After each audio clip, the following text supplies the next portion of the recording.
자, 여러분 안녕하세요. 네, 반갑습니다. 자, 우리 같이 경제학 공부한 신경수인데요. 자, 몇 가지 좀 개요 좀 설명 좀 드리고 강의 진행하도록 할게요. 자, 우리 경제학은 언어 자체가 수학이거든요. 그래서 기본적인 어떤 수학적인 지식이 좀 필요해. 근데 우리가 수업 시간에 그 시간 제약상 할 수 없기 때문에 그 무료 강의가 있어요. 그래서 여러분들이 우리 홈페이지 들어가도 있고요. 아니면 그냥 유튜브 같은 데다 쳐요. 그냥 신경수 경제수학 이렇게 쳐. 그러면 이 떠돌아다니는 강의가 많거든요. 약 1시간 20분 정도 강의가 진행돼 있어. 기초경제수학 무료 특강. 그래서 기초경제수학 듣고 오셔야 돼요. 그러니까 그 최소한 미분, 로그 미분까지 최근에 출제가 되고 있거든요. 그렇기 때문에 미분하는 방법 아셔야 돼요. 어쩔 수 없어. 그러니까 듣고 오셔야 돼요. 듣고 오셔야 돼. 그리고 이제 우리 홈페이지 들어가시면 그 자료도 업로드 돼 있네. 이 친구 있네. 이렇게 있어요. 이렇게 있네. 자료도 업로드 돼 있기 때문에 꼭 듣고 오셔야 돼요. 수학에 아주 자신 있다. 그런 학생들도 그냥 경제학에서는 이 정도 수학을 쓰는구나. 좀 한번 가볍게 한번 듣고 오시면 좋을 것 같아요. 자, 그리고 우리 교재는 지금 시판 교재인데 교재가 아주 전면 개편됐어요. 그래서 최근에 그 경제학 영역이 단순하지가 않고요. 그 굉장히 고도의 계산 문제가 이제 많이 확장되고 있는 추세가 있고, 과거에는 이제 뭐 회계사가 가장 난이도 높거든요. 회계사에 출제됐던 그런 문제들도 공무원 시험에 또 출제가 되기도 시작해요. 그래서 최신 기출 유형을 다 반영을 했어요. 그러니까 페이지 수가 지금 거의 100페이지가 넘어 좀 더 추가된 것 같아. 그래서 좀 그 구판 교재로 뭐 수업을 뭐 한다? 그건 수강이 불가능합니다. 그래서 시판 교재로 수강을 할 거고요. 그 다음에 그 여러분들이 이제 부탁인데 그 교재를 보시다가 저도 이제 책이 나오자마자 딱 가장 속상할 때 그러거든요. 딱 나오자마자 폈는데 오타가 발견돼. 그럼 진짜 속상하거든요. 그래서 혹시 오타가 있으면 제가 중간중간에 저도 오타를 교정하겠지만 오타가 있으면 저한테 알려주시면 너무너무 고마울 것 같아요. 자, 그리고 그 이제 기본 강의는 어떻게 진행할 거냐면요. 이제 뭐 심화 때는 이제 PPT 하는데 PPT 안 할 거예요. 어떻게 할 거냐면 그 한 챕터를 뭐 집중적으로 수강한다, 뭐 공부한다. 내가 그 의미가 좋지 않은 것 같아. 그래서 전체적으로 경제학이 어떤 내용을 갖고 있는가를 알아야 되기 때문에 모든 챕터를 다 다룰 거예요. 그래서 모든 챕터를 좀 가볍게 이렇게 터치하는 식으로 이렇게 강의를 진행할 거다라는 얘기고요. 그 기본 강의를 여러분들이 무시하면 안 돼. 무슨 얘기냐면요. 제가 이제 지금까지 수많은 학생들 가르쳐 오면서 느꼈던 게 반복 학습이 중요하거든요. 다른 과목도 마찬가지예요. 특히 경제학도 마찬가지예요. 반복 학습이 중요하거든요. 그러니까 내가 이 챕터를 완전히 마스터해갖고 넘기고 다른 챕터를 완전히 마스터해 넘기고 그건 사실상 불가능해요. 그러니까 이 경제학을 극복하는 방법은 뭐냐면 처음에는 한 30%, 그다음에 50%, 60%, 70% 전체를 반복, 회독하는 게 되게 중요해요. 그런데 기본 강의를 듣고 심화 강의를 듣잖아. 회독하는 효과가 있기 때문에 학습 효과가 굉장히 좋아요. 그래서 제가 심화 강의 때 강의 들어보시면 학생들한테 물어보면 기본 강의를 들었던 학생과 바로 심화 들은 학생들 간에 갭이 발생을 해요. 그러다가 이제 심화 듣다가 이제 막 중간에 힘들어갖고 교수님 너무 힘들어요. 근데 기본 강의 들었던 애들은 막 고대 끄떡끄떡 하는데 그런 차이가 있단 말이에요. 그러니까 이 기본 강의 그만큼 중요하다고 얘기해요. 왜 반복해서 중요하니까 그렇게 좀 생각해 주시면 될 것 같아요. 자, 그러면 여러분들 뭐 질문 있나요? 강의 계획서 받으셨나요? 강의 계획서? 나도 못 받았어. 어딨지? 자, 아무튼 질문 없죠?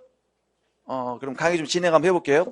거기 앞부분 우리 그 경제학의 기초 파트는 있잖아요. 이건 심화 때 다룰 거예요. 그래서 바로 이론 바로 들어갑시다. 어디로 들어갈 거냐면 수요 공급 들어갈게요. 수요 공급.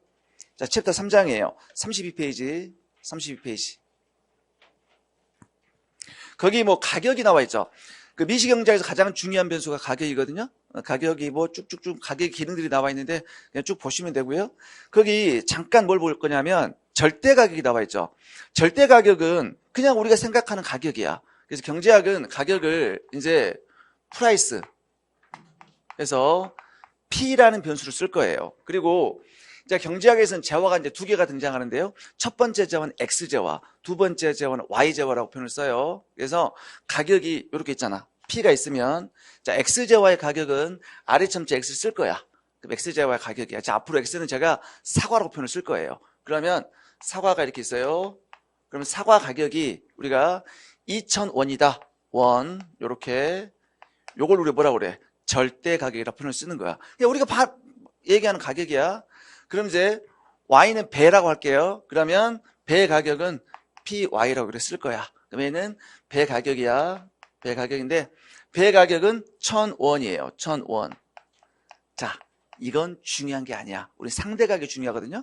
자, 사과는 2,000원이고요. 배는 1,000원이야. 그럼 여러분들이 시장 가서 사과 하나를 추가로 구입하기 위해서 배를 몇 개 포기합니까? 어? 저는 질문을 계속 할 거거든요. 계속 이제 아이 컨택 하면서 그럼 좀 대답을 하시고 그리고 제가 지금까지 느껴온 결과 저하고 아이 컨택 하면서 대답 잘하는 친구 있지. 대부분 합격이야. 합격. 그럼 그 친구한테 집중적으로 내가 질문한단 말이야. 그럼 어떻게 해야 돼? 그 친구는 공부를 해와. 그래서 동기부여가 돼. 내가 칭찬하니까. 합격률이 높아지. 그러니까 이게 내가 보잖아. 저는 학교에서도 강의를 오랫동안 했었거든요. 시간 가서 오랫동안 했기 때문에 했는데 혼자 이렇게 원맨쇼하고 가는 교수님 있잖아. 너무 싫어. 그거 뭐야 원맨쇼잖아. 호흡하고 와야 되지. 그러니까 나는 모든 사람한테 이해를 해야 넘어가는 스타일이기 때문에 다시 눈을 본단 말이에요. 이렇게 이해하고 있는지 안 하고 있는지. 그러니까 대답을 좀 하세요. 자, 지금 사과는 2,000원이야. 배는 1,000원이야. 그럼 내가 시장 가서 사과 한 단위를 추가로 구입하기 위해서 배를 몇 개 포기해? 2개 포기한단 말이에요. 2개. 어떻게 구했냐면 요렇게 구했어요. 요렇게 구했는데 중요한 거 요 2개 있지. 2개는 YJY겠습니까? XJY겠습니까? 그러니까 배 2개냐고 사과 2개냐고. 배 2개지. 배 2개인데 사실상 누구의 가격이야? 사과의 가격이야. 사과의 가격이 배 2개라는 뜻이에요. 요게 되게 중요해. 그래서 얘를 우리가 멋진 말로 어떻게 표현하냐면 YJY 개수로 표시한 XJ의 한 단위의 상대 가격이라는 표현을 써요. 요게 중요해. 그러니까 X, 사과의 가격을 배의 개수로 표시한 거야. 요게 상대 가격이에요. 앞으로 되게 중요할 거야. 그래서 얘는 YJY 개수고요. 사실상 뭐야? XJ의 가치야. XJ 몇 개의 가치야? 한 개의 가치야. 단 XJ의 가격을 의미하는 거야. 그럼 만약에 이게 커졌다는 얘기는 어떤 얘기냐면요. XJ가 비싸졌다는 얘기야. 그 말이 되게 중요해요. 앞으로 계속 다룰 거야. 자, 넘겨볼게요. 그 다음에 거기 수요하고 수요량이 나오죠.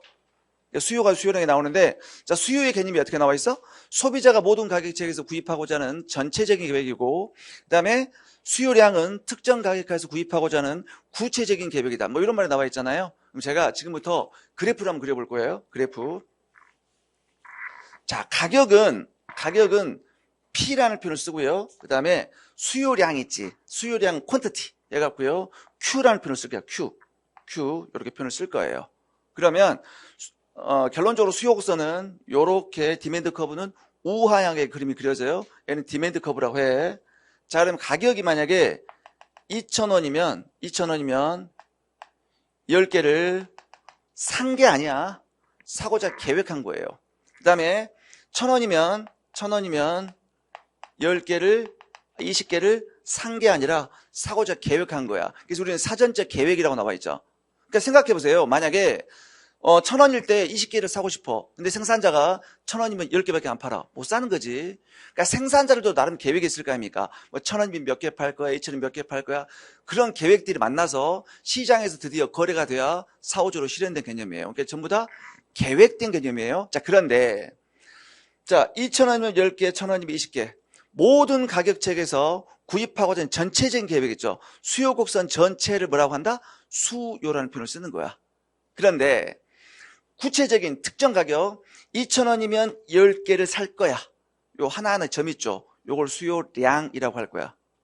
자, 1,000원이면 20개 요거 있죠. 하나하나 점 있죠. 요걸 수요량이라고 할 거예요.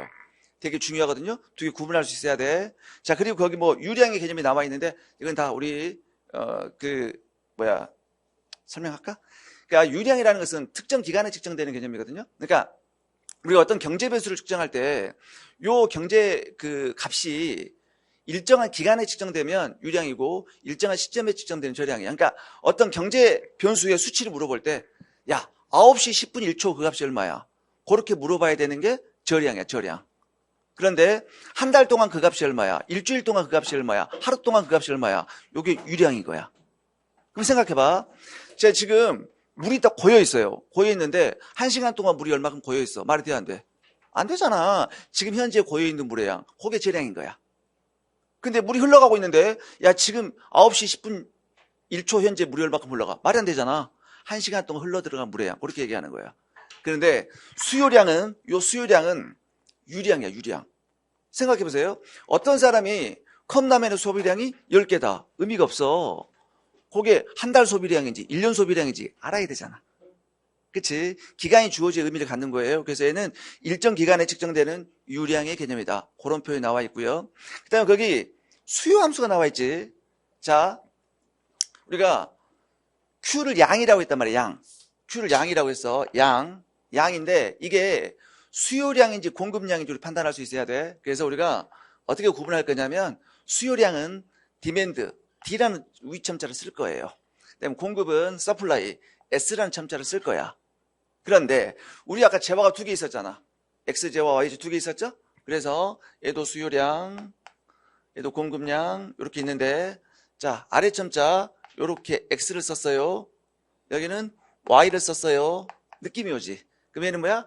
X재화의 수요량, X재화의 공급량, Y재화의 수요량, Y재화의 공급량이 되는 거예요. 그러면 우리는 여기서 요 X제의 수요함수를 좀 공부할 거야. 그렇기 때문에 X제의 수요량에 영향을 미치는 무수히 많은 독립변수들이 존재하겠죠. 그래서 그걸 한번 써보자는 거야. 독립변수를. 독립변수가 뭔지 알지? 독립변수는 영향을 주는 원인변수, 종속변수는 영향을 받는 결과변수예요. 그래서 그러면 얘가 만약에 이렇게 사과라고 합시다. 사과의 수요함수야. 도출할 텐데 얘한테 영향을 주는 펑션 함수, 사과의 가격이 있겠죠. 가격이 있을 거 아니야. 사과의 가격 있을 거고요. 그 다음에 소득도 있겠지. 소득. 그러니까 예를 들어서 뭐 내가 소득이 증가를 했다. 그럼 삶의 여유가 생기니까 갑자기 수요가 증가할 수 있는 거 아니야? 그럼 소득을 우리가 어떻게 표현할까? 소득을 뭐 인컴 이렇게 표현할 수도 있고요. 머니 이렇게 표현할 수도 있거든요. 물론 이제 거시경제학 들어가게 되면 국민소득 하게 되면 Y라는 변수를 쓰게 되는데 이건 안 쓸게. 우리 미시경제학에서는 I하고 M 둘 중에 쓰게 되는데 주로 M을 주로 써요. 그래서 저는 그러니까 제 교재에 나와 있는 기호가 교수님들이 출제 교수님들이 가장 많이 쓰는 기호다. 이렇게 생각하시면 돼요. 이제 M이라고 쓸게요. 물론 인컴 나올 때도 있는데 잘 나오진 않아. 그래서 M이라고 보통 쓸게. 그럼 소득은 M 쓰고요. 그 다음에 Y제와의 가격도 있겠죠. 그러니까 배 가격이 갑자기 올라가면 배 대신에 사과 먹을 수 있잖아. 그러니까 Y제와의 가격 이것도 있을 것이고요. 그 다음에 테이스트, 선호도 같은 거 있을 거고요. 그 다음에 뭐 미래에 대한 기대, 미래의 가격이 올라갈 것이라 예상인데 미리 사재기해야 되잖아. 이런 것도 있었겠지. 미래에 대한 기대, 광고 또는 뭐 재산, 웰스 재산, 뭐 무수히 많은 변수들이 존재할 거야. 주가도 있을 것이고요. 이자율도 있을 것이고요. 그다음에 뭐 오늘의 기분 상태도 있을 게 있겠지. 오늘의 날씨도 있겠네. 그렇잖아.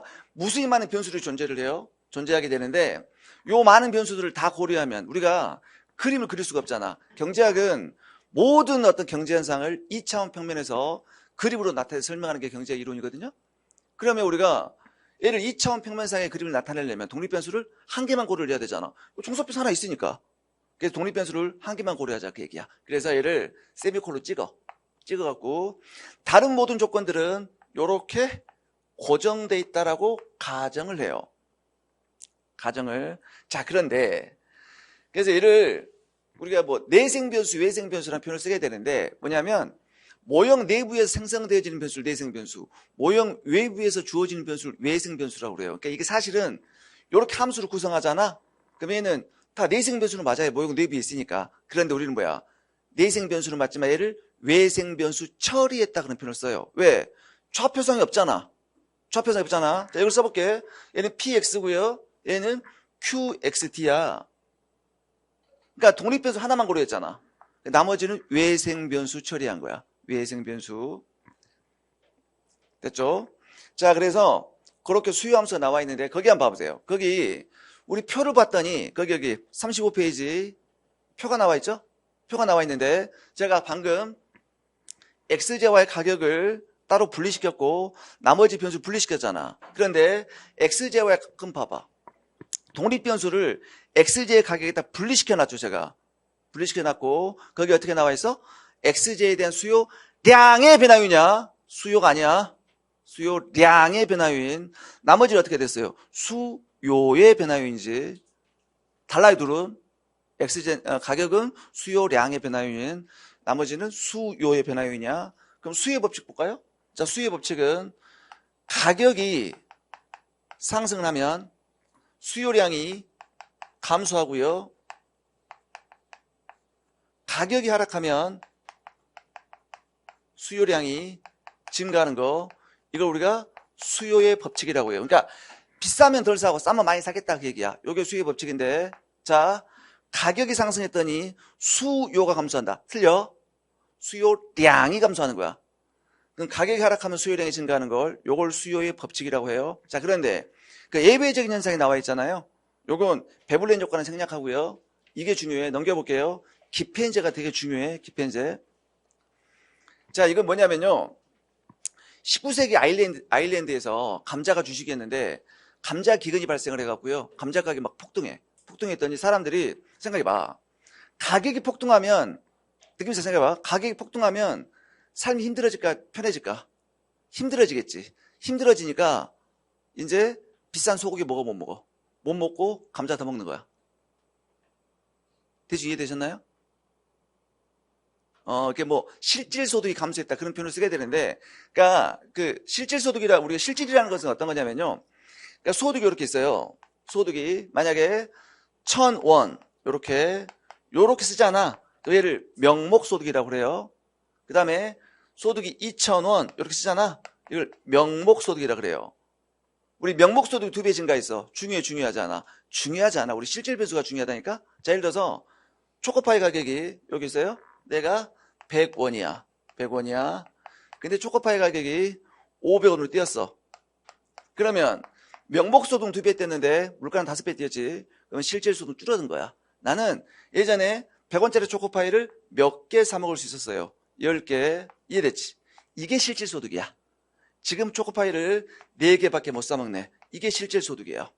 자, 앞으로 계속 나올 거야. 그러니까 생각해봐. 그러면 나는 명목소득이 딱 동일하게 고정된 상태에서 물가가 뛰면 실질 소득은 증가 감소? 감소하겠죠. 그러니까 물가가 뛰었어. 자, 감자 가격이 올라갔어. 그러니까 실질 소득이 줄어든 거야. 실질 소득이. 그러니까 명목 소득은 똑같다고 하더라도 감자 가격이 올라가니까 실질 소득 줄었어. 삶이 힘들어졌어. 그러니까 뭐야? 이제는 감자 더 먹는 거야. 비싼 소고기를 못 먹고. 그 현상을 로버트 기펜제라는 경제학자 발견한 거예요. 그래서 그런 제어를 우리가 기펜제라고 그래요. 나중에 굉장히 중요하게 다룰 거야. 자, 요게 예외적인 현상. 자, 이제 수요 곡선이 나와 있죠. 자, 그러면 여기서 이 2,000원은 한 개당 가격입니다. 한 개당 가격이야.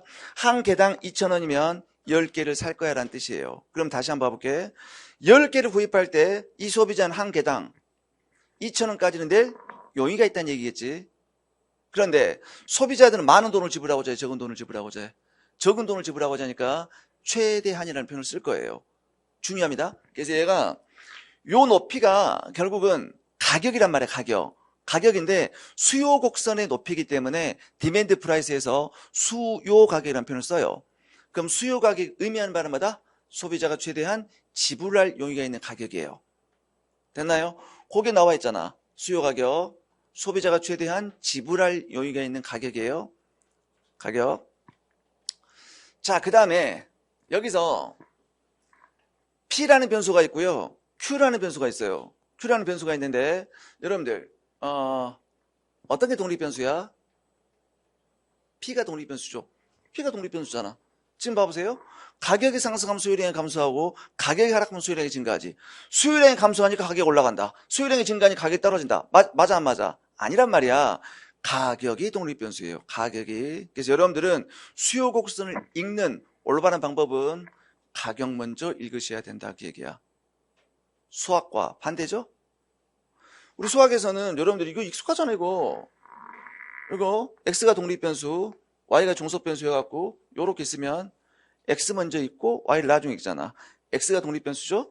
그런데 경제학에서는 축이 바뀌어 있어요. 왜 축이 바뀌어 있는가는 내가 심화 때 설명 좀 드릴 거야.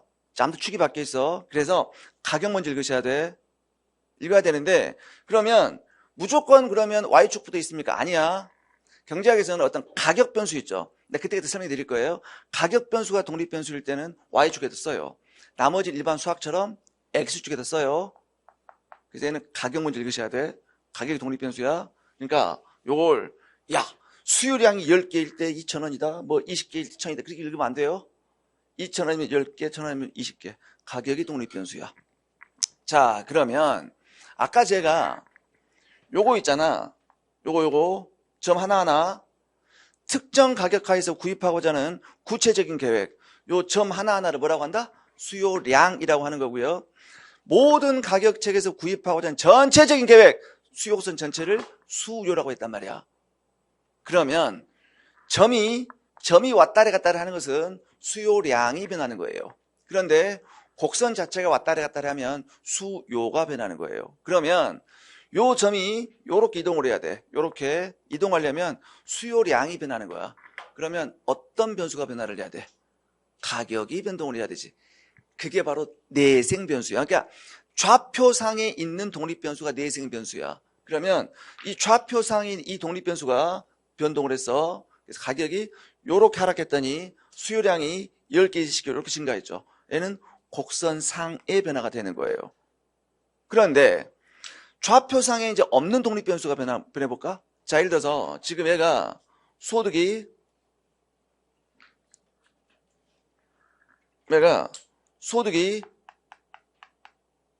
2만 원이라고 합시다. 2만 원이야. 자, 그런데 갑자기 이제 소득 2만 원일 때 2,000원이면 10개, 1,000원이면 20개 살려고 계획을 짜았어. 근데 이제 갑자기 소득이 증가를 했어요. 증가하니까 과거에 내가 소득이 작을 때는 내가 뭐 2,000원짜리 10개 샀지만 이제는 2,000원짜리 20개 살 수도 있지. 과거에 내가 1,000원이면 소득 2,000원일 때 1,000원이면 20개 샀지만 이제는 1,000원이면 30개 살 수도 있어요. 소득이 증가하니까. 그러니까 소득이 예를 들어서 이렇게 4만 원으로 증가했더니 이제 뭐야? 모든 가격하에서 구입하고자 하는 전체적인 계획이 틀어질 수 있죠. 요게 수요가 변하는 거예요.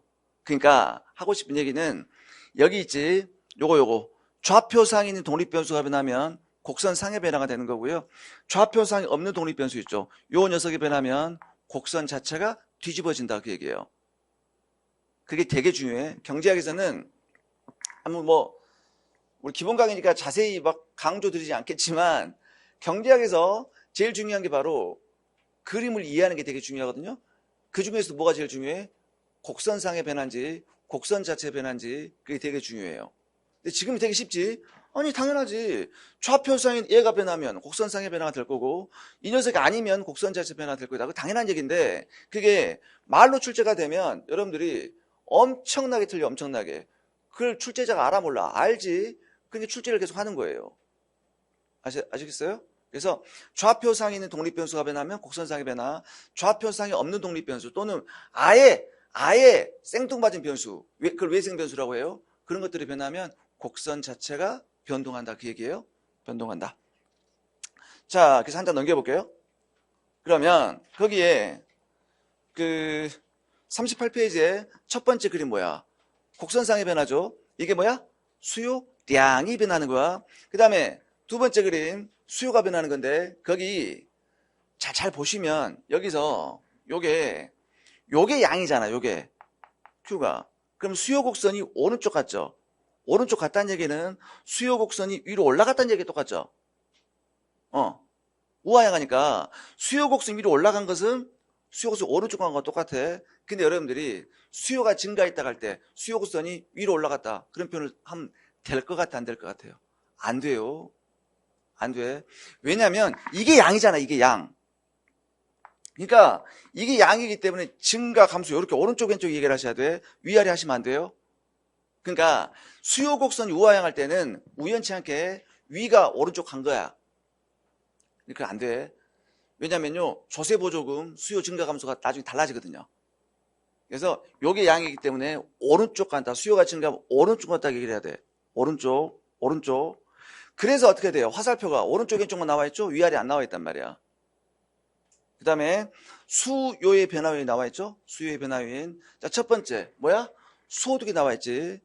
소득이 나와 있는데 지금 제가 방금은 우리가 소득이 증가했더니 수요가 증가하는 경우로 봤잖아. 근데 모든 재화가 그럴까? 아닐 거야. 오히려 소득이 증가하면 수요가 감소하는 재화도 있어요. 그래서 소득이 증가하면 수요가 증가하고 소득이 감소하면 수요가 감소해. 그런 재화를 정상재, 상급재라는 표현을 쓰고요. 오히려 소득이 증가하면 수요가 감소하고 소득이 오히려 감소하면 수요가 증가하는 걸 열등재, 하급재라는 표현을 써요. 자, 소득이 증가했으니 어떻게 될까? 소고기 먹겠지. 삼겹살 안 먹겠죠? 그 얘기야. 소득이 증가했더니 택시 타겠지. 버스 안 타겠죠? 그 얘기야. 소득이 증가했더니 이제 에어컨 틀겠지. 선풍기 안 틀겠지. 그런 거예요. 이해됐죠? 그래서 정상은 열등제 나와 있고요. 그다음에 중립제가 있죠. 중립제. 그럼 중립이라는 것은 뭐야? 중간이라는 뜻이야. 그러니까 그 독립하고 혼동하시면 안 돼. 그러니까 소득이 증가해서 수요가 증가하면 정상제, 감소하면 열등제, 중간에 있는 게 중립제야. 소득이 변화되도 소비가 변동이 없는 게 중립제야. 중립제. 그다음에 관련 제어의 가격이 있네. 관련 제어의 가격. 그다음에 요거잖아요. 이제 PY잖아요. PY 관련 제어 가격인데, 자, 우리가 대체제하고 보완제가 있거든요. 이것도 중요해. 자, 대체제는 그 재화 대신에 다른 재화로 대체하여 소비하여도 만족에 별 차이가 없는 거. 사과 대신 배 먹을 수 있지. 콜라 대신 사이다 먹을 수 있죠. 돼지고기 대신 소고기 먹을 수 있잖아. 그게 대체 관계야.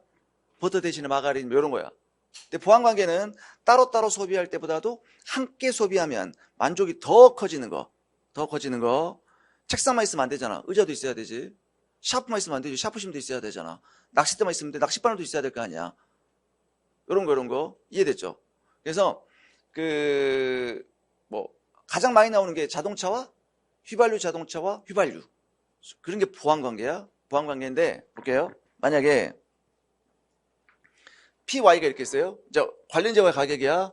PY가 있고요. 자, X 재화의 수요량이 있어요. 자, 그런데 자, 먼저 대체 관계 볼게요. 대체 관계. 콜라 가격 올라갔어요. 콜라 대신에 뭐 먹어? 사이다 먹겠죠. 사이다의 수요가 증가할 거 아닙니까? 콜라 가격 하락했어요. 콜라 많이 먹으니까 사이다는 안 먹겠지. 사이다 수요는 감소하겠지. 따라오고 있어요? 그러면 우리가 어떤 같은 방향으로 이렇게 움직이잖아. 같은 방향으로 움직이면 우리가 양의 상관관계 그런 표현을 쓰잖아. 그래서 대체관계는 양의 상관관계야. 대체관계는 양의 상관관계야. 자, 그런데 보완관계 볼게요. 휘발유 가격이 올라갔어요. 휘발유 가격이 올라가면 사람들은 휘발유 자동차 수요를 줄이겠죠. 휘발유가 비싸니까. 자, 휘발유 가격이 떨어져서 휘발유 자동차 수요가 증가하겠죠. 지금 음의 상관관계야. 음의 상관관계. 자, 얘는 뭐야? 보완관계란 말이야. 보완관계. 그래서 우리가 보통 대뿔 보마 이렇게 암기하는 거야. 대체관계는 플러스 보완관계 마이너스야. 대뿔 보마 대 크잖아. 플러스 보완한 거잖아. 마이너스 이렇게 암기하셔. 대뿔 보마. 자, 그러면 요걸 제가 요걸 좀 얘기해 볼게요. 요거 자, PY가 있어요. 그다음에 여기가 QYD가 있겠지. 그러면 지금 얘가 콜라라고요? 그러면 콜라의 수요 곡선이 이렇게 우하향이에요. 그치? 우하향하고. 자, 얘는 PX, 여기는 QXD야. 그래서 얘는 X제화에 대한 수요 곡선이에요. 자, 얘는 사이다야. 사이다. 자, 그러면 콜라 가격이 올라가세요. 콜라 가격이 올라가면 콜라에 무엇이 감소해? 수요량이, 그치? 곡선상이야. 수요량이 변하는 거야.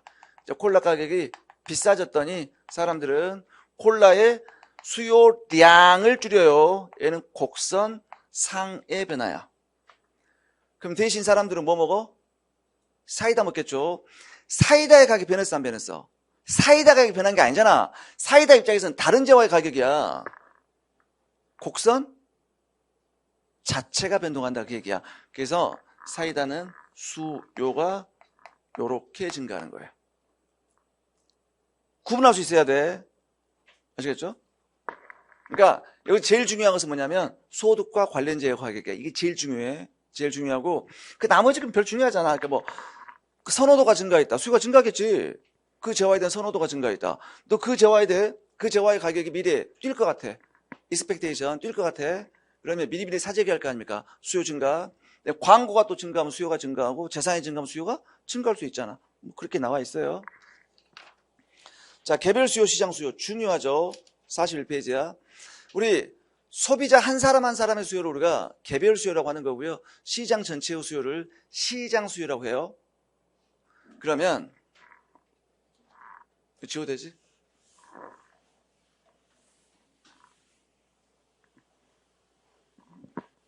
이건 여러분들 최근에 계산 문제도 출제가 되고 있고요.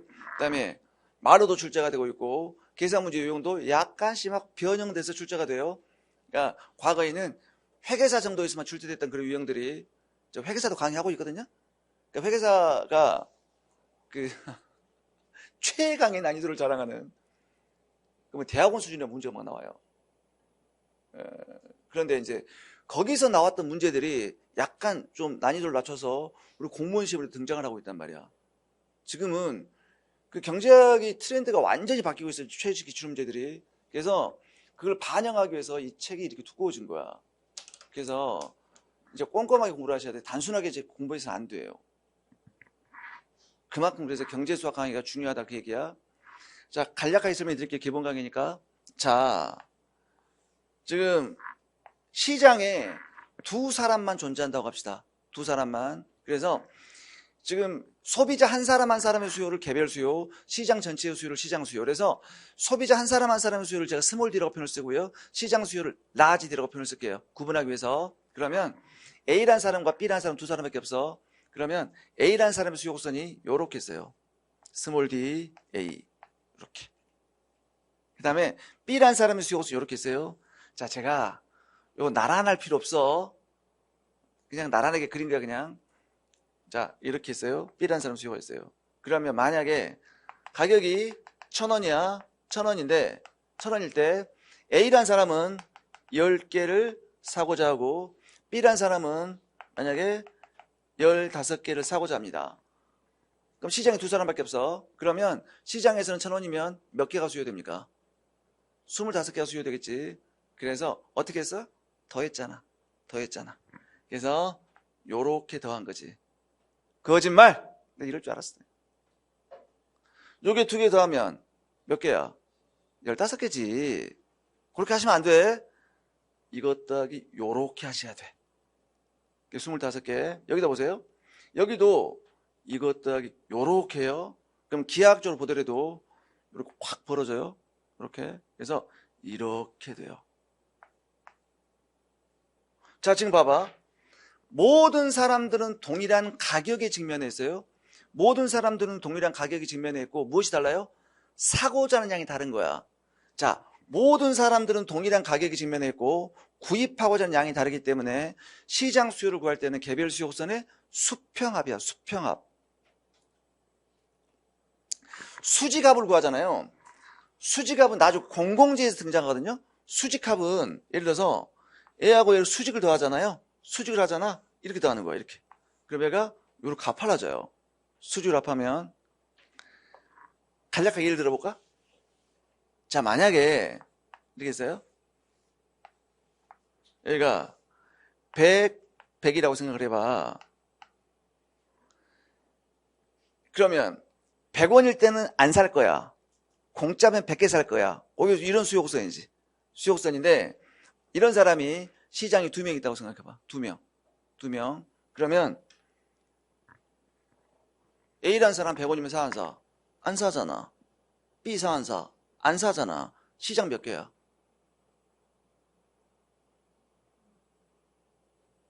빵개지, 빵개. 아, 0개 더하기 0개 빵이지.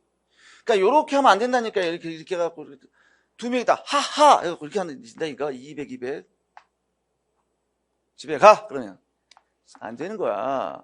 아니, 생각해봐. 0개를 100번 돼도 0이에요.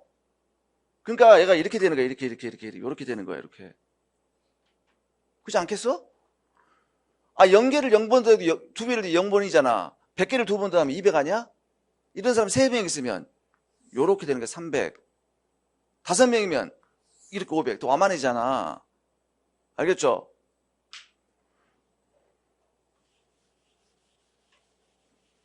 그래서 수평적 합이다.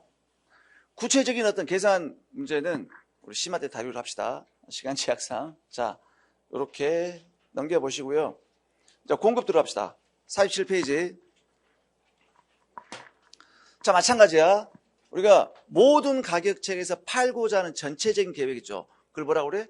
공급이라고 하는 거고요. 특정 가격하에서 팔고자 하는 구체적인 계획을 공급량이라고 해요. 그럼 공급은 뭐야? 공급곡선 전체가 되는 거고요. 공급량은 공급곡선 하나의 점이 돼. 그걸 팔았어, 안 팔았어? 판 게 아니지. 팔고자 계획한 거야. 계획이고요. 이것도 유량이죠. 그러니까 사장님 지금 몇 개 팔았어요? 올바른 질문이야? 올바르지 않은 질문이야? 올바르지 않은 질문이지. 지금 몇 개 팔았어? 내가 어떻게 알아? 아침 9시부터 지금까지 몇 개 팔았습니까? 그래야 되잖아. 어제부터 그제부터 달라지는 거다. 판매량도 전부 다 유량의 개념이에요. 공급 함수 그냥 보시고요. 넘겨볼게. 자, 공급의 법칙 마찬가지야. 자, 가격이 상승을 했어요. 가격이 이렇게 상승을 했어. 상승하면 공급이 증가합니까? 공급량이라니까. 공급하시면 안 돼. 공급량이 증가하는 거야. 그러면 비싸면 많이 팔겠다 그 얘기잖아. 가격이 하락하면 공급량이 감소하는 거. 이걸 우리가 공급의 법칙이라고 해요. 근데 거기 예외적인 현상이 나와 있는데 이 예외적인 현상은 나중에 다룰 거예요. 나중에 다룰 거고요. 그러면 제가 공급곡선 한번 그려볼게요. 자, P, Q. 자, 구분하기 위해서 제가 이 써볼까? S게요. 이렇게. 그럼 공급곡선은 우상향한단 말이야. 얘가 서플라이 커브예요. 그러면 한 개당 가격이 1,000원이면 10개를 팔 거야. 이해됐죠? 요것도 그림 읽을 때 뭐부터 읽어야 돼? P부터 읽어야 돼. Q부터 읽으시면 안 돼요. P가 독립변수야. 그럼 만약에 한 개당 2,000원이면 20개를 판 게 아니라 팔 거야. 계획이야. 그러면 한 개당 1,000원이면 10개를 팔겠다는 얘기는 10개를 팔 때 한 개당 1,000원은 받아야겠다고 생각하는 거지. 생산자니까. 근데 생산자는 많은 돈을 받고자 해, 적은 돈을 받고자 해. 많은 돈을. 그래서 최소한이라는 표현을 쓰는 거예요. 그러니까 아까 요거가 달라. 수요 곡선은 뭐 2,000원이면 10개를 살 거야. 1,000원이면 20개 살 거야. 이렇게 할 때, 자, 10개를 구입할 때 한 개당 최대한 나는 2,000원까지를 낼 여유가 있다. 그래서 얘를 디맨드 프라이스, 수요 가격이 의미하는 바가 소비자가 최대한 지급할 여유가 있는 가격이었어요. 그런데 2,000원이면 20개 팔 거야. 이 높이는 서플라이 프라이스, 공급 가격이야. 공급 가격은 생산자가 최소한 받아야겠다고 생각하는 가격이에요.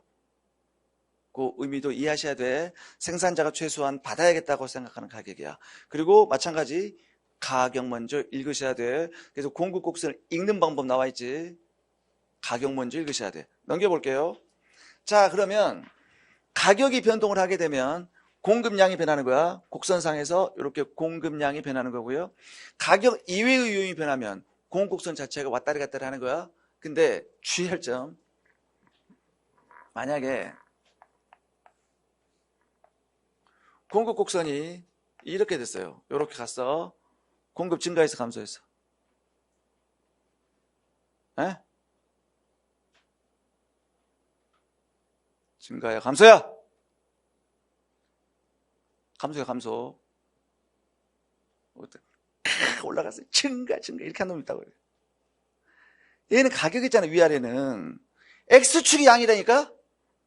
감소는 감소.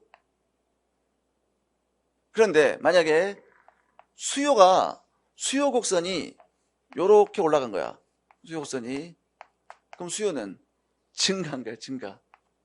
이거 좀 복잡하게 얘기하면 생각해봐. 공급 곡선 위로 올라갔다는 얘기잖아. 공급 곡선 위로 올라갔다는 얘기는 뭐야? 생산자가 최소한 받아야겠다고 생각하는 가격이 올라간 거야. 그러니까 생산자는 야, 이제 너 나한테 돈 더 많이 줘. 그래야 팔 거야. 안 팔겠다는 얘기야. 감 잡았어요? 그런데 수요 가격이 올라갔다는 얘기는 소비자가 최대한 지급할 용의가 있는 가격이 올라간 거지. 그 소비자는 야, 나 더 많은 돈을 더 지불하고도 구입할 의지가 있다는 얘기야. 수요가 증가한 거야.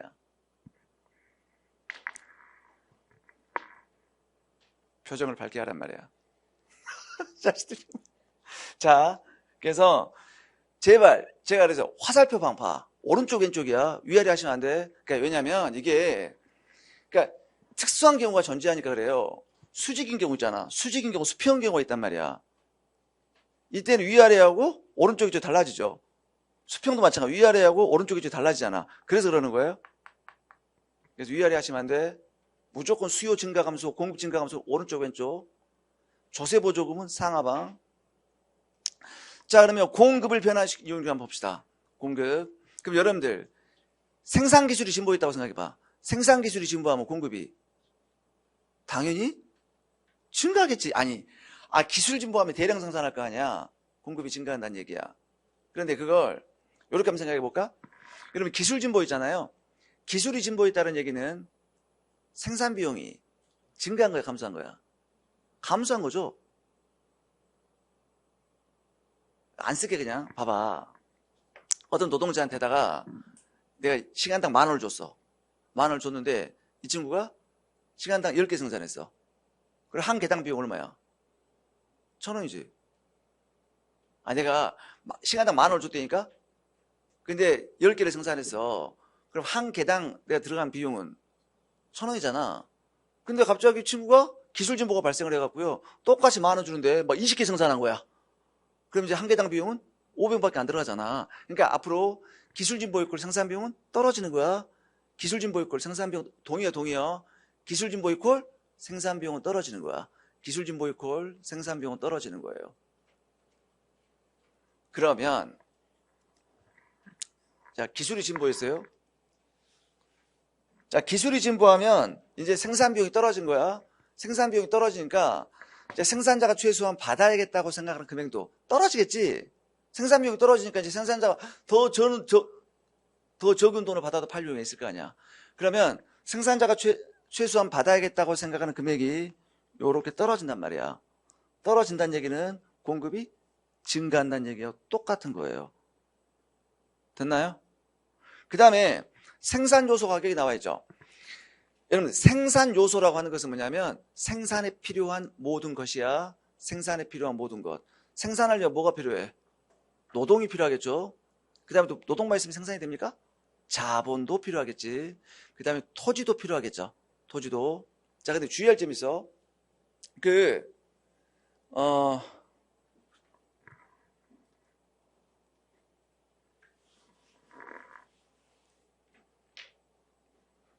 노동이 있고요. 자본이 있는데 경제학에서 자본은 실물 자본이 있고 화폐 자본이 있거든요. 근데 우리 생산하면서 말하는 자본은 실물 자본이요. 화폐 자본이 아니야. 그러니까 우리가 화폐 자본을 얘기할 때는 국제 경제학에서 화폐 자본 얘기해요. 그러니까 뭐 국내 주식 시장이 호황이다 보니까 해외 자본이 유입되더라. 그럼 달러가 들어오는 거잖아. 그 다음에 북핵 문제로 한반도 위기가 도래되니까 해외 자본이 유출되더라. 그럼 달러가 왔다 갔다 하는 거야. 국제 경제에 보통 자본하게 되면 화폐 자본이야. 돈은 이야기 돈. 그러니까 여러분들 생각하는 자본금 그걸 얘기하는 게 아니야. 화폐 자본은 그 자본금이잖아. 그러니까 내가 장사하려고 하는 장사비 1,000. 내가 커피숍 좀 하려고 그래. 근데 자본금이 없어. 그럼 돈을 이야기하는 거잖아. 여기서는 돈이 아니야. 돈이 아니라 생산하기 위해서 무엇이 필요할까? 공장, 기계, 도구, 설비 그걸 얘기하는 거예요. 이해됐지?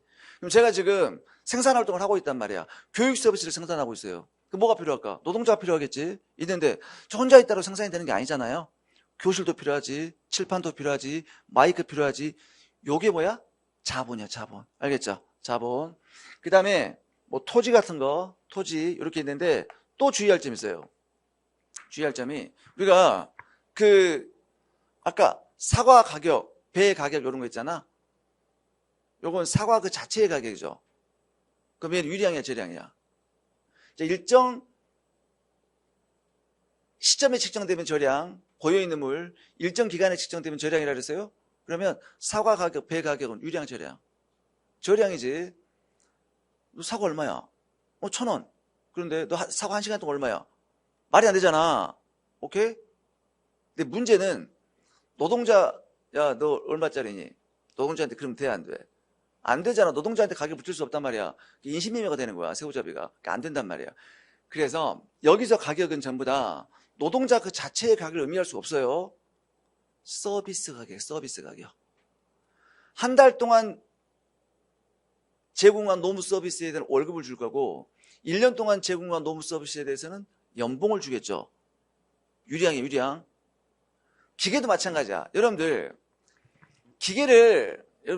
이제 어떤 기업들이 생산활동을 하기 위해서 기계를 구입해서 그럼 기계를 갉아먹습니까? 그 기계 자체 원자재가 아니잖아. 아니 노동자를 고용해 노동자를 갉아먹어 그러지 않잖아. 노동 서비스를 소비하잖아. 마찬가지야. 기계 서비스를 소비하는 거야. 기계 서비스. 그렇기 때문에 여기서 말하는 다 토지도 마찬가지야. 토지도 토지 서비스가 중요한 것이지 토지 그 자체의 가격이 중요한 게 아니야.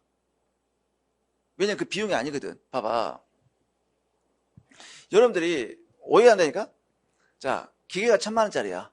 1,000만 원짜리 기계인데 그걸 5대를 구입했어요. 야, 5천만 원의 비용이다. 맞아, 안 맞아? 말이 안 돼. 비용은 사라지는 게 비용입니다. 그럼 어떤 사람이 100억짜리 빌딩을 구입했어요. 100억이 비용입니까? 비용이 아니지. 비용 사라진 게 아니잖아. 자기는 포트폴리오 구성을 100억짜리 현금 자산을 실물 자산으로 바꾼 거야. 비용이 아니에요? 비용은 사라지는 게 비용이라니까? 요 마이크를 구입해서 마이크를. 비용에 비용 아니야. 비용 아니야. 살아있잖아, 지금. 요걸 팔면 마이크, 비용, 내가 회수할 수 있잖아. 물론 이제 감가상각이 돼갖고 좀 가격이 떨어져. 그건 감가상각 비용 처리되는 거야, 그것은. 그러니까 그 자체에 대한 가격은 비용이 아닌 경우가 많아요. 진정한 비용은 뭐냐면 그에 대한 이자, 임대료가 비용이야, 임대료가. 임대료. 기계 임대료. 그게 비용이야. 근데 그 임대료하고 이자는 같아지거든요.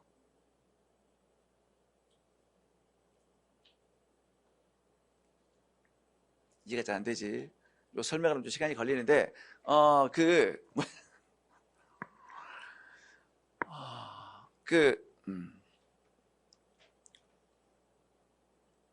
자, 만약에 봐봐.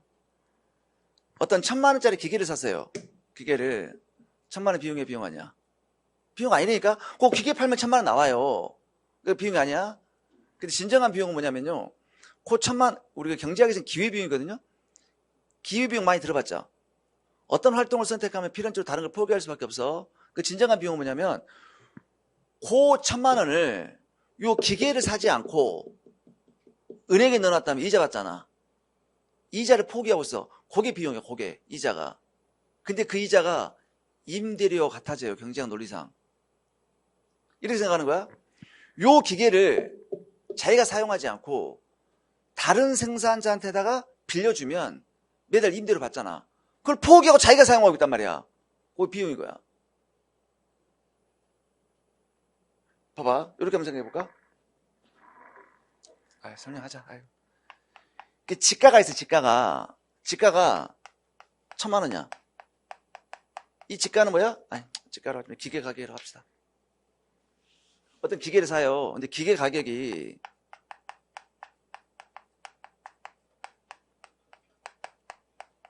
1,000만 원이야. 1,000만 원인데 시장 이자율 있잖아요.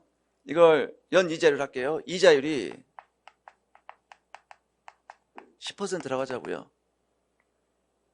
그러면 사람들이 고민한단 말이야. 이 기계를 내가 임대를 해서 사용할 것인지 내가 기계를 사서 사용할 것인지 그걸 고민해. 자, 그런데 이제 임대료가, 그러니까 임대료, 임차료는 달라요.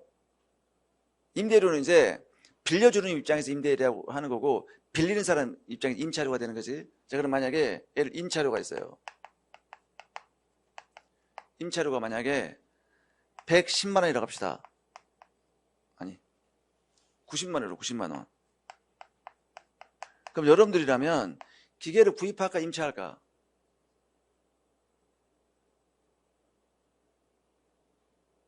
임차하겠지. 이렇게 한번 생각해봐. 여러분들 봐봐. 그러니까 지금 자취를 해야 돼. 그런데 전세로 갈 것인지 아니면 월세로 갈 것인지 고민이 있어. 근데 전세금이 1,000만 원이야. 이자료는 10%야. 그런데 연간 임대료는 90만 원이야. 그러면 전세가 임대가 임대가 낫지. 전세 가려면 1,000만 원 갖고 은행에서 돈 빌리면 100만 원 내야 되잖아. 100만 원. 은행에다 100만 원 주는 것보다도 집주인한테다 90만 원 내게 낫잖아. 고액이야, 고액이. 그러면 이렇게 하면 사람들이 임차료가 막 늘어나겠죠. 개나수로 임차한단 말이야. 그 임차료가 어떻게 돼? 점점 올라가겠죠. 그 다음에 만약에 임차료가 110만 원이야. 그러면 기계를 사는 게 유리해? 임차하는 게 유리해? 사겠죠. 은행에서 1,000만 원 갖고 돈 빌리면 은행에다 얼마 줘? 100만 원 주고. 근데 임차하려면 110만 원 줘야 되니까 그러면 여러분 임차료가 줄어들어. 그 임차료가 다시 떨어지겠지. 그 임차료는 어디에서 멈춰?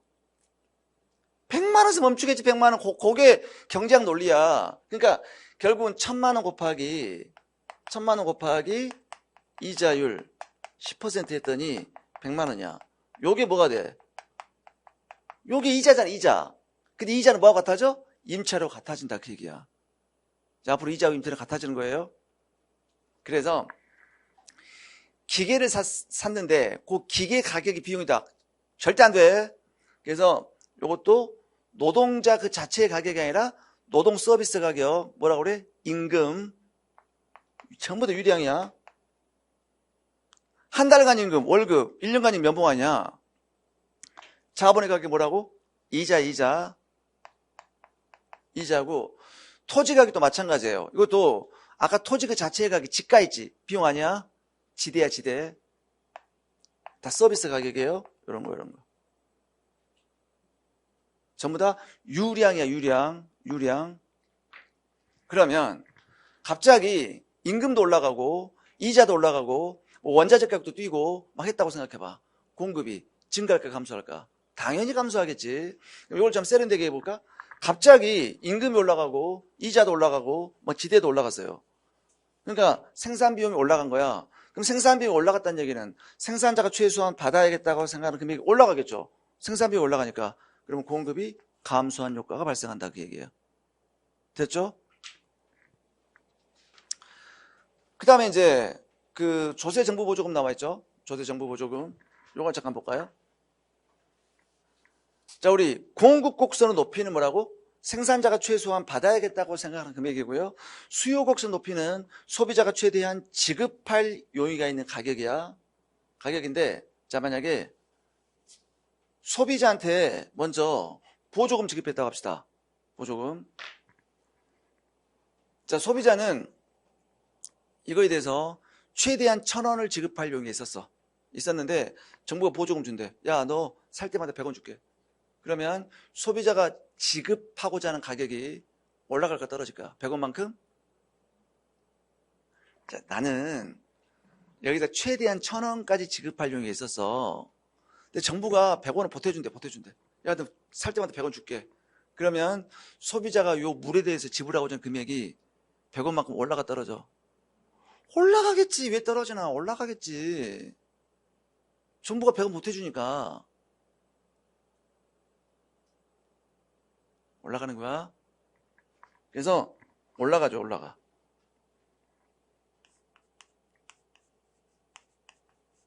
올라가는 거예요. 자, 이제 생산자한테 이제 보조금 지급해 볼게. 그럼 생산자가 최소한 받아야겠다고 생각하는 금액이 요 1,000원 있어, 1,000원. 근데 정부가 야, 너 팔 때마다 내가 100원 줄게. 그럼 생산자가 받아야겠다고 생각하는 금액이 올라갈까 떨어질까? 떨어지겠지. 어차피 정부한테 100원 받으니까 이제 소비자한테 너한테는 900원 받아도 상관없어. 그렇게 될 거 아니야.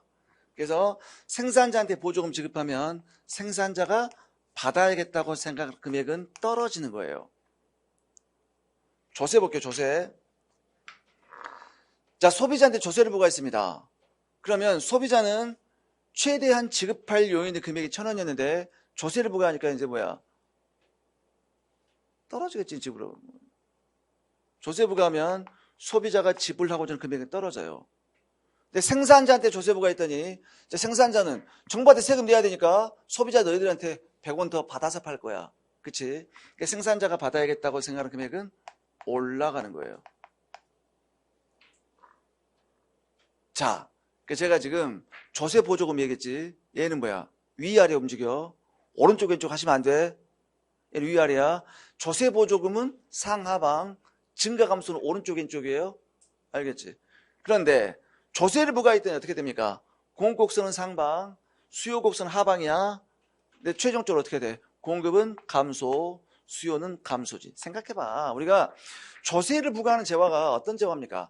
시장에다 맡겨놨더니 사회적으로 바람직한 수준보다 너무나 과다 생산 소비된다고 해서 뭔가 소비를 억제하는 게 목적이잖아. 술, 담배 뭐 이런 거잖아. 그러니까 얘는 감소시키는 목적이 이제 다 감소하는 거예요. 그리고요, 보조금 지급하는 것은 뭐냐면 시장에다 맡겨놨더니 사회적으로 바람직한 수준보다 너무나 과소 생산 소비된다고 해서 정부가 좀 소비를 장려하는 게 목적이잖아. 대중교통 이용하는 거. 이건 뭐야? 전부 다 증가잖아. 증가. 보조금은 증가야. 그런데 수요가 증가하는 것은 수요곡선 위로 올라가는 거고요. 공급이 증가하는 것은 공급곡선이 아래로 이동하는 거야. 그래서 조세 보조금 상하방 이렇게 얘기를 하셔야 돼. 나머지는 중요하지 않아. 넘기세요. 자, 개별 공급, 시장 공급.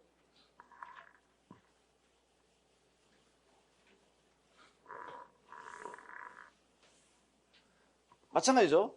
자, 여기서 이렇게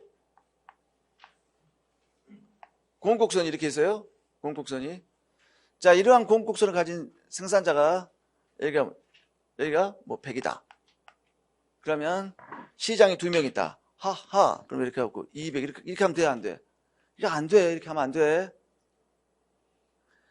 0개를 2번 더해도 빵개야, 빵개. 알겠죠? 수평합이니까. 요렇게 하면 안 되고 요렇게 된다는 말이에요. 그래서 시장 공급도 마찬가지예요. 개별 공급 곡선에 수평적합이야. 더 완만하게 그려지는 거예요. 완만하게. 자, 기본 강의라 좀 뭐 더 설명하지 않게 할까? 최근에는 어떻게 나오냐면요. 이게 단순하게 나오는 게 아니니까 최근에 어떻게 나오냐면 이렇게 나와. 자, A라는 사람의 공급곡선이 이렇게 있어요. SA. B라는 사람의 공급곡선이 이렇게 있어요. B. 그럼 시장 공급을 구하세요. 그렇잖아. 그럼 단계를 나눠봐야 돼. 단계를. 여기 보세요. 요 가격 밑으로는 B는 공급해야 하네. 공급하지 않지. A만 공급하잖아. 그러니까 A의 공급곡선이 시장 공급이야. 이렇게. 그 다음에 요 가격 이상으로 A, B 다 팔죠. 그때만 수평합이야. 꺾여. 그래서 구분해갖고 구하는 문제가 출제가 돼요. 그러니까 이제 단순하게 그 암기에서 푸는 시대는 끝났어. 그러니까 철저하게 이해를 하셔야 돼, 경제학은. 오케이. 자, 시장의 균형 들어갑시다. 시장의 균형. 저는 균형이라고 하는 것은 뭐냐면요. 그 멈춰있는 게 균형이야. 멈춰있는 게. 근데 멈춰있지 않으면 균형이라고 보지 않아. 그러니까 불균형은 그러니까 경제학에서 균형이라는 개념이 어떤 거냐면 경제가 일단 어떤 한 상태에 도달을 했을 때 경제적 외부 여건이 변화하지 않는 한 계속 그 상태를 유지하려고 하는 그 상태가 균형이야. 근데 경제적 외부 여건이 변하지 않더라도 지가 스스로 움직이려고 그래. 그게 불균형이야. 앞으로 멈춰있는 게 균형이거든요. 자, 그러면 시장의 균형이니까 제가 지금 그린 그림 있잖아요. 요 그림은 시장이야, 시장. 자, 시장 전체의 수요예요. 시장 전체. 그러니까 아까 수많은 개별 소비자들 있죠. 요걸 수평으로 다 더한 거야. 그다음에 이 공급곡선도 마찬가지야. 시장 전체의 공급이야. 그럼 수많은 개별 공급곡선을 수평으로 합한 거야. 그럼 이때 가격이 과도하게 비싸요. 가격이 과도하게 비싸면 재화가 남아돌까 부족할까? 남아돌겠지. 봐보세요. 가격이 과도하게 높으면 파는 사람도 요만큼 팔고자 하고요. 사는 사람은 요거밖에 안 사고자 하잖아. 재화가 넘쳐나, 남아돌아. 이걸 우리 뭐라고 하느냐? 공급량이 수요량을 초과했죠. 얘를 초과 공급량이라고 해요. 초과 공급량. 자, 재화가 남아도니까 가격이 점점 떨어지겠죠. 뭐 재화가 넘쳐나니까 가격이 떨어지겠지. 그럼 얘가 경제적 외부 여건이 변하지 않더라도 자꾸자꾸 지가 스스로 움직이려고 하잖아. 불균형이야, 불균형. 그 다음에 가격이 너무 싸면 재화가 남아도록 부족해. 부족해지겠지, 이제 이때는. 사는 사람들은 요만큼 사고자 하는데 파는 사람 요거밖에 안 팔고자 한단 말이야. 재화가 부족해요. 그러니까 수요량이 공급량을 초과했죠. 얘를 초과 수요량 그래. 수요량이 초과했잖아. 그러면 재화가 이제 부족해지니까 가격이 점점 올라갈 거란 말이야. 불균형이야, 불균형. 그런데 초과 공급량이 존재할 때 가격이 떨어진다 그랬잖아요. 가격이 떨어지면 수요량이 점점 증가하기 시작하고 공급량은 점점 감소하기 시작해요. 그래서 초과 공급량이 점점 줄어들겠지. 그리고 초과 수요량 가격이 올라가요. 올라가면 공급량이 점점 증가하고 수요량 감소하면서 초과 수요량이 점점 감소해. 언제까지? 완벽하게 사라질 때까지. 그러니까 움직인단 말이야. 요걸 균형이라고 하는 거야. 균형. 균형은 이퀴리블리엄 균형 쓰고요. 자, 우리가 요 균형을 가져다 주는 이 가격 있죠. 이 가격을 범상치 않은 가격이야.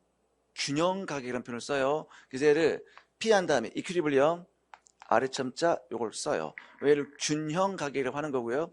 그 다음에 아까 제가 수요 곡선상의 모든 점들은 계획이었죠. 공급 곡선상의 모든 점도 계획이었어. 그런데 여기서 이제 드디어 어떻게 돼? 거래가 되겠죠. 이게 사후적으로 실현된 개념이란 말이야. 이때 균형 거래량 QE가 결정되는 거예요. 자, 그래서 거기 57페이지 보시면 첫 번째 그림은 왈라스 균형, 두 번째 그림은 마샬 균형이죠.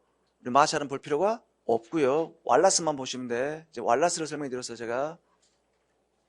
넘겨서 균형 가격과 균형 거래량이 결정된다. 59페이지 상단에 나와 있고요. 자, 밑에는 볼 필요 없고. 그러면 경제적 외부 여건이 변화하게 되면 자, 균형 자체가 이제 변동하겠죠. 변동. 자, 봅시다. 그러면 수요 곡선과 공급 곡선이 이렇게 있어요. 여기서 균형 가격이 결정됐어.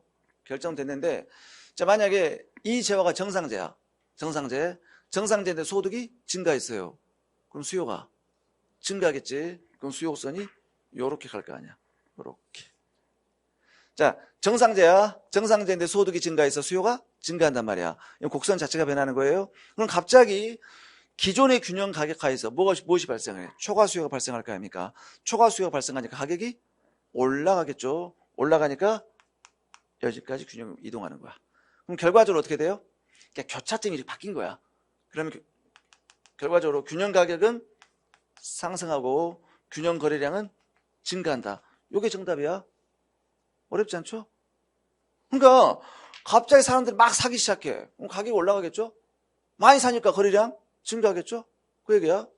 자, 그런데 뭐 공급이 증가했다고 생각해 볼까? 수요 곡선, 공급 곡선 이렇게 했어요. 근데 갑자기 생산 기술이 진보했어요. 생산 기술이 진보했어. 그럼 공급이 증가하겠죠. 공급이 이렇게 움직여. 그러면 원래의 균형 가격가에서 초과 공급량이 발생하니까 가격이 떨어지겠죠. 떨어져서 균형이 이렇게 가잖아. 생산 기술이 진보하면 균형 가격은 하락하고 균형 거래량은 증가해요. 증가. 이게 정답이야. 이런 게 나올까 안 나올까? 안 나오겠지. 개나 소나 다 맞춰. 그래서 우리는 이게 나와. 이게 어디냐면 거기 62페이지에 시장 수요와 시장 공급의 동시 변화가 출제가 돼요. 출제가 되는데 여기서 내가 한번 무너졌단 말이야. 왜 무너졌을까? 오타가 발견되는 순간 막 땅을 치면서 막 책을 찢어버리시더라고. 그러니까 출판사에서 잘못한 거야. 이걸 내가 오타라 수정했는데 지금 거기 봐봐. 가로 1번 내용과 가로 2번 내용이 똑같죠? 1, 2번이. 그래서 가로 2번에 1, 2번 있지? 그걸 지워. 빡빡. 죄송해요.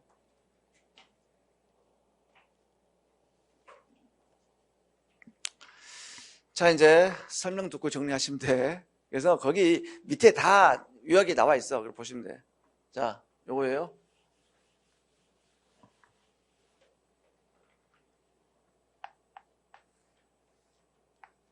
수요 곡선, 공곡선.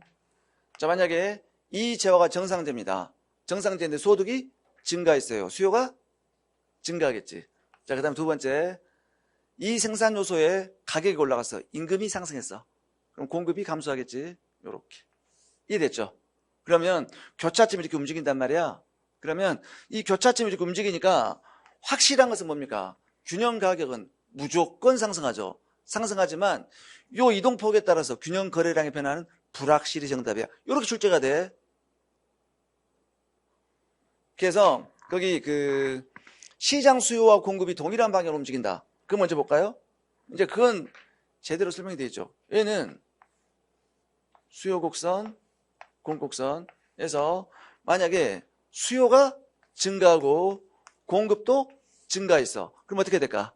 균형 거래량은 반드시 증가하겠지만 이동폭에 따라서 균형 가격의 변화는 불확실히 정답이야. 그거 맞는 얘기란 말이야. 똑같은 얘기 밑에 나오고 그러잖아. 그러면 서로 다른 방향으로 그러면 어떻게 될까? 수요가 증가하고 공급이 감소하면 어떻게 돼? 균형 가격은 반드시 상승하지만 균형 거래량의 변화는 불확실. 이렇게 정리하시면 돼요. 오타를 정리하란 말이야. 근데 밑에 딱 표에 또 그림 밑에 설명이 다 나와 있죠? 그림 바로 밑에 설명이 나와 있잖아. 그럼 반대로 이렇게 해볼까? 최근에 계속 나오고 있어요, 시험 문제. 자, 다시. 그러면 반대로 움직일다. 이렇게 했어. 수요가 감소했어요. 수요가 감소하고 공급이 증가했어. 이렇게 나오겠지. 그러면 균형 가격은 반드시 하락하죠. 하지만 이동폭에 따라서 균형 거래량의 변화는 불확실히 정답이다. 이렇게. 이해됐죠? 그 다음에 거기 시장 균형의 안정성이 나와 있는데 생략하고요. 거기 정태적 안정성 막 나와 있잖아.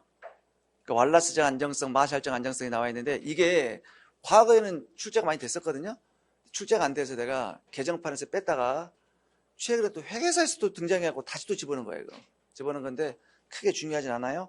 그 거미집 이론도 거의가 아니라 최근에 출제가 안 되고 있어. 그래서 다른 선생님들 교재는 다 빠져 있더라고요.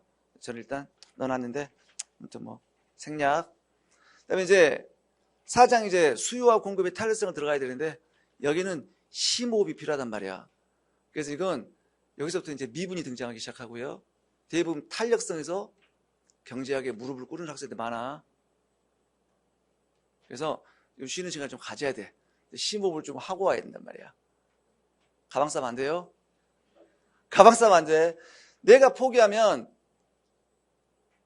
순간 나는 인생의 낙오자가 되는 거야. 절대 그러시면 안 돼요. 제가 수포자, 하나 수학 포기자야.